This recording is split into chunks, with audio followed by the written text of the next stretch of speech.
दीड दिवसात हिंदू नेता झालेल्या पडळकरनी सांभाळून बोलावं. ख्रिश्चन समाजाला एकटं समजण्याची गरज नाही आणि संविधानाच्या बाबासाहेबाच्या राज्यात राज्यघटना जिवंत आहे. ठोकाठोकीची ठोकशाहीची भाषा केली तर याद राखा, जशाचे तसं उत्तर दिलं जाईल. महाराष्ट्रातल्या ख्रिश्चन बांधवांना आव्हान आहे, हा पॅन्थर तुमच्या पाठीशी आहे, तुमच्या सोबत आहे. डॉक्टर बाबासाहेब आंबेडकरांनी दिलेलं संविधान तुमच्या सोबत आहे. कोणत्याही असल्या चिल्लर आणि चिरकुट लोकांना घाबरायची गरज नाही. मीडियामध्ये ठोकायची भाषा करणाऱ्यांनी आव्हान करतोय, ख्रिश्चन समाजाला टार्गेट करणं बंद करा आणि माफी मागा ख्रिश्चन समाजाची. पडळकर, दिशाभूल करणारं राजकारण बंद करा. कानपूरच्या दानापूरमध्ये जा, तिथल्या यादवनी भागवत कथा म्हणली म्हणून त्याच्या डोक्यावर लघुशंका केली, त्याचे केस कापले, त्याला बांधून मारलं. ही अवस्था आहे आणि लागले उठावरून शेळ्या हाकायला. बिलकुल नाटक खपून घेतलं जाणार नाही, याद राखा. लयच धर्मवादी झाल्यावर मंत्रीपद मिळेल, हिंदुत्वाचा अजेंडा चालवला म्हणजे आरएसएस खुश होईल, ती तिकडे भानगडी तुमच्या चालवा.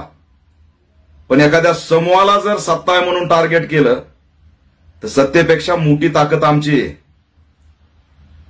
गृह विभाग आपल्याकडे म्हणून काही बोलायचं. गृहमंत्र्यांना आव्हान करतोय, गृह विभागाला आव्हान करतोय की या पडळकरांचं स्टेटमेंट तपासून कारवाई करा. दंगली घडवायच्यात, सामाजिक सलोखा बिघडायचा, कायदा व सुव्यवस्थेचा प्रश्न निर्माण करायचा आहे, योग्य नाही. महाराष्ट्र आणि देशातल्या ख्रिश्चनांना आव्हान आहे की एकटं समजू नका. पॅन्थर तुमच्या सोबत आहे, संघटना तुमच्या सोबत आहे आणि राज्यभर जिथं जिथं आंदोलन होतील त्या आंदोलनात ऑल इंडिया पॅन्थर सेनेच्या कार्यकर्त्यांनी सामील व्हायचंय. मेंढपाळांची अवस्था काय? आज मी भेटी देतोय मेंढपाळांना. पडळकर, गेले का तुम्ही गंगापूरच्या मांजरीला मेंढपाळाला भेटायला? कोणत्या हिंदुत्वाच्या गप्पा मारताय? जनावरासारखे मेंढपाळ मारले, आया बहिणींच्या इज्जती लुटल्या. मीडिया मिळते म्हणून त्याच्यावर कोणी बोलणार नाही. मेंढपाळांचे काय हाल सुरू आहेत? ते हिंदू नाहीत, त्यांना धर्म नाही, माणूस म्हणून त्यांना जगता येतंय का तुमच्या व्यवस्थेमध्ये? दिशाभूल करणारं राजकारण बंद करा आणि दीड दिवसात लय धर्माचा मोठा नेता झालो म्हणून ठोकून काढीन ही भाषा बंद करा. ठोकायची भाषा बाबासाहेबांच्या राज्यात चालणार नाही.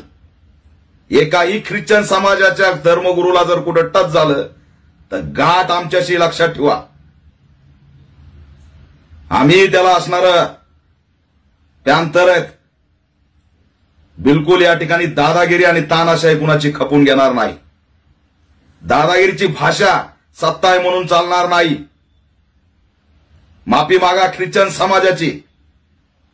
धर्मांतराचा कायदा करा, हे करा, ते करा. मेंढपाळांच्या सुरक्षेचा कायदा नाही आठवत तुम्हाला?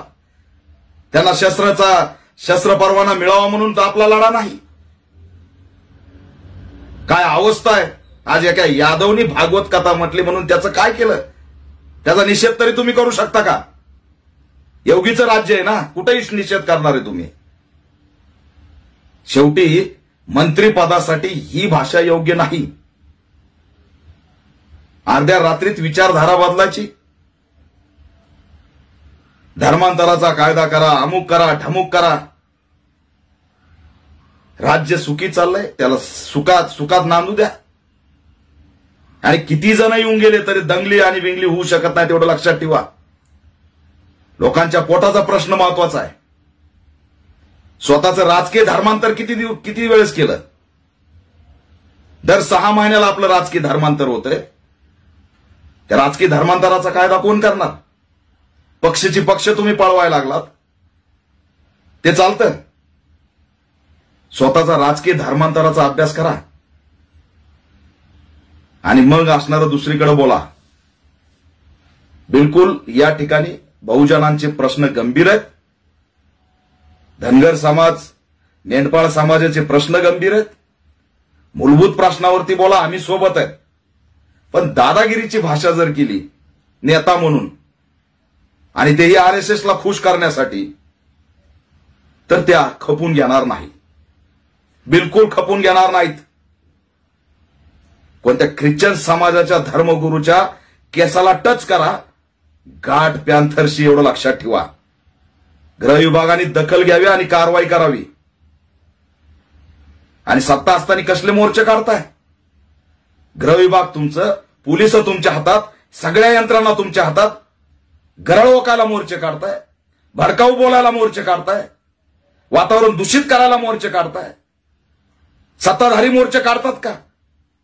आणि कुणाकडे जाणार तुम्ही मागण्या घेऊन? गृह विभागाकडे. अरे गृह विभागाचा मंत्री तर तुमचा आहे ना, करा कारवाई काय करायची ती. तुम्हाला वेगळी ठोकशाही करायची गरज काय जर गृहमंत्री तुमचा आहे तर? सत्ता असताना मोर्चे काढता, हे कोणता अज्ञानपण आहे? जन आक्रोश मोर्चा, अमुक मोर्चा. सत्ताधारी तुम्ही, तुमच्याकडे यंत्रणा, आणि मोर्चे कशासाठी? मीडियामध्ये दमदाटी करताय. भयभीत झालेल्या ख्रिश्चन बांधवांना आव्हान आहे, भयभीत व्हायचं नाही. धर्माचा, श्रद्धा बाळगण्याचा अधिकार संविधानाने दिलेला आहे. आणि एकटं समजू नका, हा निळा झेंडा तुमच्या सोबत आहे. जे बेकायदेशीर असेल ते असेल. कायदा आहे, संविधान आहे, विभाग आहेत, यंत्रणा आहे. ठोकायची भाषा धर्मगुरूला, हात लावून बघा, गाठ पॅन्थरशी.